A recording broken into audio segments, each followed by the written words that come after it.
Hello friends, എല്ലാവർക്കും സ്വാഗതം പുതിയ വീഡിയോയിലേക്ക്.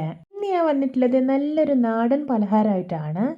എന്നും പറയുന്ന പോലെ വീഡിയോ കണ്ടിട്ട് ഇഷ്ടപ്പെടുവാണെങ്കിൽ ലൈക്ക്, ഷെയർ ചെയ്യുക, കമൻറ്റ് ചെയ്യുക, ചാനൽ സബ്സ്ക്രൈബ് ചെയ്യാനും മറക്കരുത്. പിന്നെ ഫേസ്ബുക്കിലൂടെയാണ് വീഡിയോ കാണുന്നതെങ്കിൽ പേജ് ഫോളോ കൂടി ചെയ്യണേ. ഒപ്പം നമുക്ക് നേരെ വീഡിയോയിലോട്ട് പോവാം. ആദ്യം ശർക്കരപ്പാനി റെഡിയാക്കാം. അതിനായിട്ടൊരു പാനിലോട്ട് 3.5 അച്ച് ശർക്കര വെച്ച് കൊടുക്കാം. ഇനി ഇതിലോട്ട് ഒരു 2.5 ഗ്ലാസ് വെള്ളം ഒഴിച്ചു കൊടുക്കാം. ഇപ്പോൾ ഇത് ശർക്കരയെല്ലാം മെൽറ്റായിട്ട് നന്നായിട്ട് തിളച്ച് വന്നിട്ടുണ്ട്. അപ്പോൾ ഇത് പാകമായിട്ടുണ്ട്. ഇനി ഫ്ലെയിം ഓഫ് ആക്കിയിട്ട് മാറ്റി വയ്ക്കാം.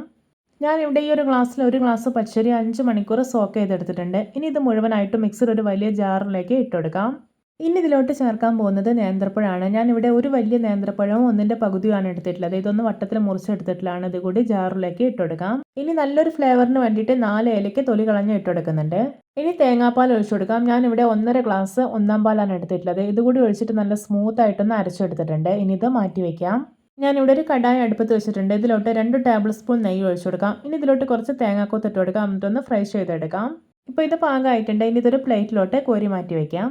ഇനി സെയിം കടായിലോട്ട് തന്നെ നമ്മൾ നേരത്തെ തയ്യാറാക്കി വെച്ചിരിക്കുന്ന ശർക്കരപ്പാനി ഒഴിച്ചു കൊടുക്കാം. എന്നിട്ട് നന്നായിട്ടൊന്ന് തിളപ്പിച്ചെടുക്കാം. ഇപ്പോൾ ഇത് ശർക്കരപ്പാനി നന്നായിട്ട് തന്നെ തിളച്ച് വന്നിട്ടുണ്ട്. ഇനി ഇതിലോട്ട് അരച്ചു വെച്ചിരിക്കുന്ന പച്ചരി എല്ലാം ഉണ്ടല്ലോ, അത് ചേർത്ത് കൊടുക്കാം. ഇനി ഇതൊരു മീഡിയം ഫ്ലെയിമിൽ വെച്ചിട്ട് ഒട്ടും കട്ടയൊന്നും പിടിക്കാതെ നന്നായിട്ട് ഇളക്കി കൊടുക്കാം. ഇപ്പോൾ ഇത് നല്ല തിക്കായി വരാൻ തുടങ്ങിയിട്ടുണ്ട്. ഇനി ഇതിലോട്ട് ഒരു 2 ടേബിൾ സ്പൂൺ നെയ്യ് കൂടെ ചേർത്ത് കൊടുക്കാം. എന്നിട്ട് വീണ്ടും ഇളക്കി യോജിപ്പിച്ചെടുക്കാം. ഒട്ടും കട്ടയൊന്നും പിടിക്കരുത്. ഇതുപോലെ നല്ല സോഫ്റ്റ് ആയിട്ടിരിക്കണം. ഇനി ഇതിലോട്ട് കുറച്ച് തേങ്ങാക്കൊത്ത് ഫ്രൈ ചെയ്തത് കൂടി ഇട്ട് കൊടുക്കാം. എന്നിട്ട് നന്നായിട്ടൊന്ന് മിക്സ് ചെയ്തെടുക്കാം.